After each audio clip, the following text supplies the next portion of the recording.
Dans cette capsule, nous allons poursuivre et achever la correction d'un exercice tombé en mai 2018 à Pondichéry.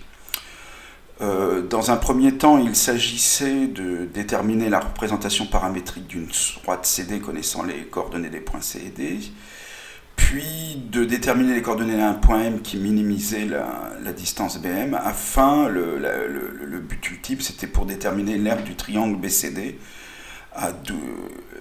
et donc on nous disait dans l'énoncé que c'était égal à 12 cm². Ça servira à nouveau pour calculer le volume du tétraèdre ABCD qui conclura cette correction.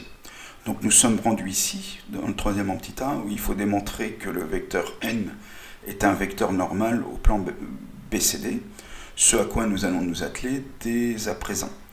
Pour ce faire, il faut prouver que n est orthogonal à deux vecteurs non collinaires du plan BCD.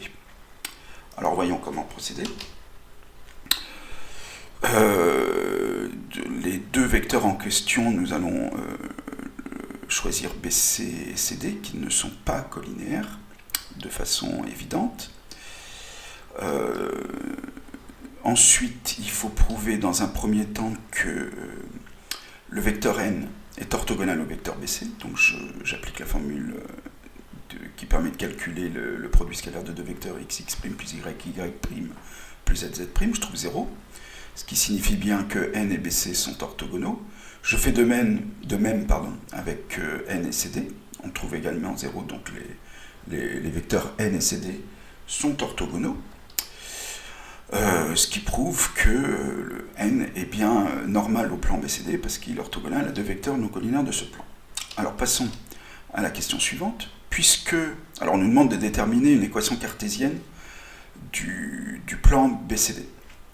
Puisque n est normal au plan BCD, d'après la question précédente, donc une équation du plan BCD est de la forme, alors une équation générale c'est ax plus by plus cz plus d égale 0, mais les coordonnées ABC sont égales à un vecteur, aux coordonnées d'un vecteur normal du plan. Donc on peut remplacer ABC par les coordonnées de n, il ne nous reste plus qu'à trouver la valeur de d. Bon, puisque le plan BCD contient à la fois B, C, D, on devrait pouvoir s'en sortir sans trop de dommages. On va choisir C, pas parce que c'est le plus simple, mais bon, parce qu'il y a un 0 tout simplement.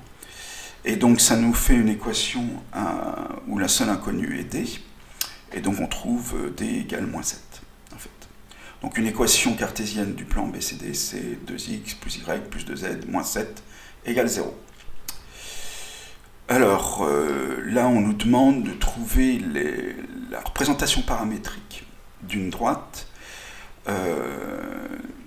qui soit orthogonale au plan BCD et qui passe... Alors il faut revenir en arrière sur l'énoncé. Alors elle passe...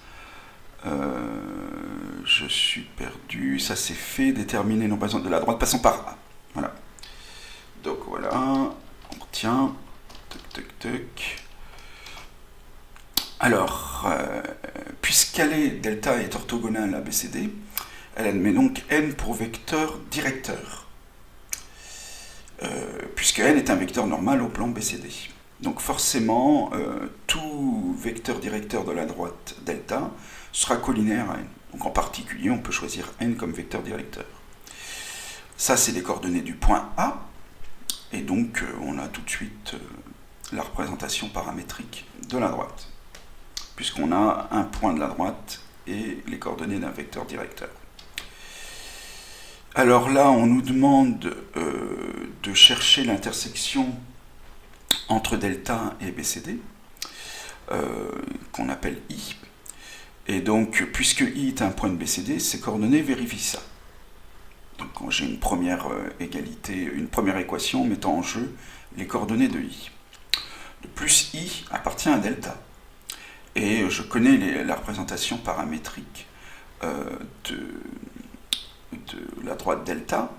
Donc en fait, il existe un t de telle sorte que les coordonnées de I soient égales à 2 plus 2t, 1 plus t, 4 plus 2t, d'après la question précédente.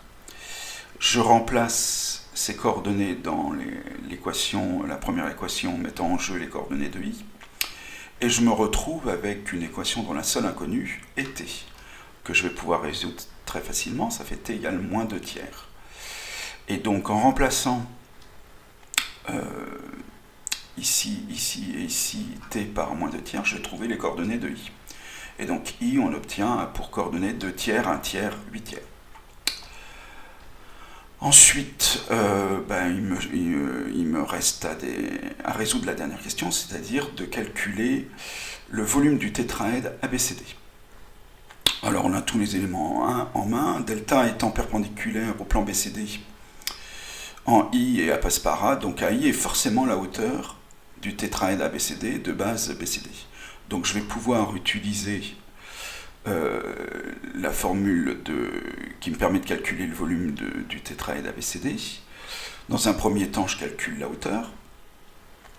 On trouve 2. Et donc la formule c'est base, alors l'aire de la base, pardon, fois la hauteur divisé par 3. Et on trouve 8 unités de volume, donc 8 cm3. Voilà, ceci achève la correction de cet exercice. Je vous remercie de l'avoir suivi et je vous dis à bientôt.